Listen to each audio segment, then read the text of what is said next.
a lot of people believe that Jaren Jackson Jr. at 6'11", 7 foot, aesthetically could and should be the center of the future.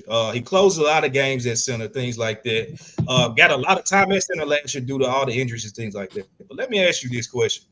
And I got to follow up, but I don't know if I'm gonna ask you that or not. I may. I'm gonna fill it out first and see, what your response is, and I still may throw it out there. But what is the realistic probability of Jaren being the center of the future going forward for this Grizzly team? I'll say it's more realistic than probably a lot of people realize. And the reason is when we think about Jaren playing center, we automatically in Grizzlies land, we think of the Marc Gasol and Zebo days. We think of Jonas Valanciunas. We think of Steven Adams. And the truth is Jaren at center wouldn't look like any of those guys. Once you accept that point, you realize how realistic it is. If you expect him to be an 8, 9, 10 rebound guy, like Grizzly centers of the past, crashing offensive boards all over the place, you're not going to be happy with the idea of Jaren playing center. But I'll say it's realistic because of it'll look different. It would look different.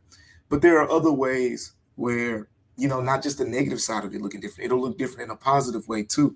Having a true stretch five who can put the ball on the floor. I mean, we saw him this season play the five and really take advantage of a lot of matchups. Too quick for certain dudes, too strong for others, draw a lot of fouls, put dudes in foul trouble. He can do all of that. But the one thing that stands out to me is the rebounding part of it, right? That's what we always talk about. If you want to put Jaren at center, it's very realistic to say, let's go get a 4, like a Jared Vanderbilt, for example. That's a dog. That's a 6'7", 6'8" guy who his life depends on rebounding. Like his money depends on rebounding. Like he gonna go get those boards. So you get a guy like that, put him alongside of Jaren, and I think it's a very realistic chance that it could work out a little bit better. If you have a Vince Williams in the starting lineup, very good rebounding guard. John and Dez are very good rebounding guards. It's all about what you put around him if he's playing center. If you put Jaren Jackson Jr. at center, you can't say, oh, we're going to have mid to average rebounders at 1 through 4 and let Jaren average 10, 12 boards. You're going to get cooked that way. But you can make up for it in other areas. You go, okay, if we put Jaren at center, we got to go get a 4 that's, like a Jay Crowder type rebounder, a Jared Vanderbilt type rebounder. Those physical guys who can get, who can get nasty in there and go get those boards. I got to follow up, man. Anything that you want to touch on this, Evan, obviously feel free to jump in, bro. For sure. Why do you think that? Because this is just me, and I'm not the guy that's gonna go on Twitter and let them have it. What do you think the reason why Jaren has issues with his rebounding? Do you think it's more a mental thing? Do you think it's more scheme? What the coaches ask? Because I've heard him laugh at that question before, and it being almost like a scheme thing. And I've heard Taylor Jenkins talk about this offseason is going to be a philosophy switch. Do you think it's going to be part of that philosophy switch where they say, hey, bro, forget going back and, getting back on defense to be that defensive anchor. We need you to go crash the board. Why do we, as a he made frustrated. Why is it make sure I ask this correctly because I don't want to come off a way that I'm not trying to be. Why do we not almost in the media or just as a fan base demanding more? And do we think that's going to be part of the change? Because like you said, I've always said this to Michael, if he gets his rebounds to 8 a game, 8.5 a game, a lot of people would be quiet. Yeah. Oh, they would. But for sure. What I think is, honestly, this is just who he is. When Jaren was coming out of high school, you look at the scouting report, shot blocker, 3-point shooter, all that. But then the rebounding, at Michigan State, same questions. He played alongside of guys like Nick Ward, Xavier Tillman. Those dudes, like, they clean the gas up. He's not averaging that many boards in college. So it was kind of masked a little bit. Then he comes to the Grizzlies. He playing alongside of Jonas. He playing alongside of Steven Adams. It's kind of masked a little bit. Like, you're still the top rebounding team in the NBA with both of those guys. And no one really cares. But when we talk about him playing center, now it becomes a bigger deal. And honestly, I just think this is who he is. I think the sooner people accept that Jaren is never going to be, Dennis Rodman or, Dwight Howard or anything like that as a rebounder, and you accept the fact that we got to improve around him, then you'll be able to, kind of, I guess, get used to, hey, look, we're going to have an average rebounder at center.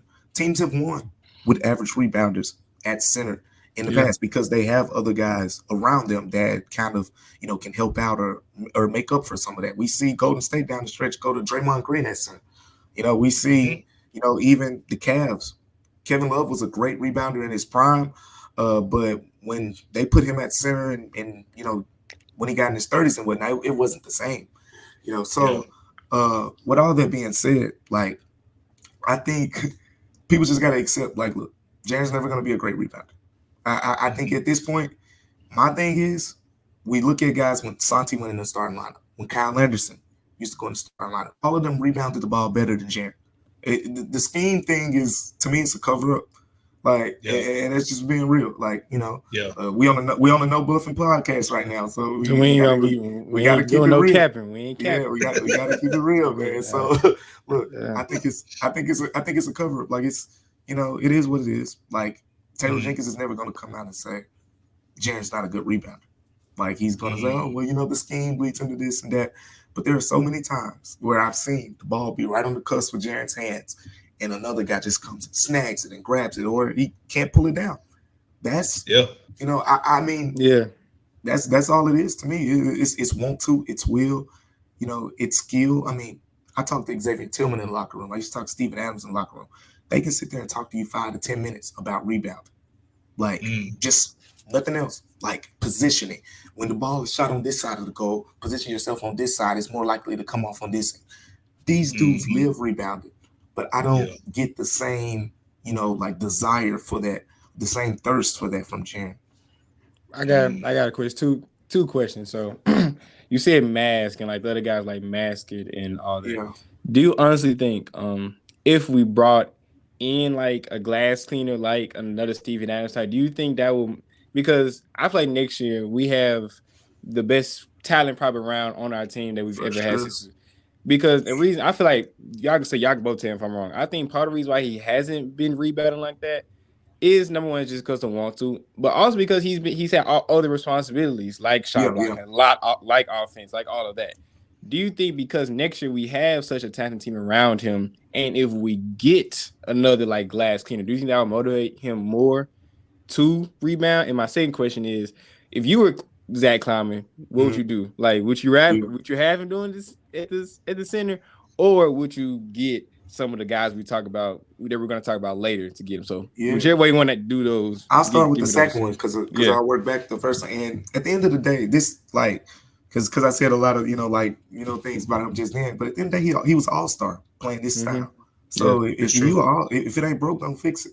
You know, he when you put that center beside him, that glass cleaner, as you mentioned, that other guy can protect the rim. That's when we talk about Jaren as a roamer, right?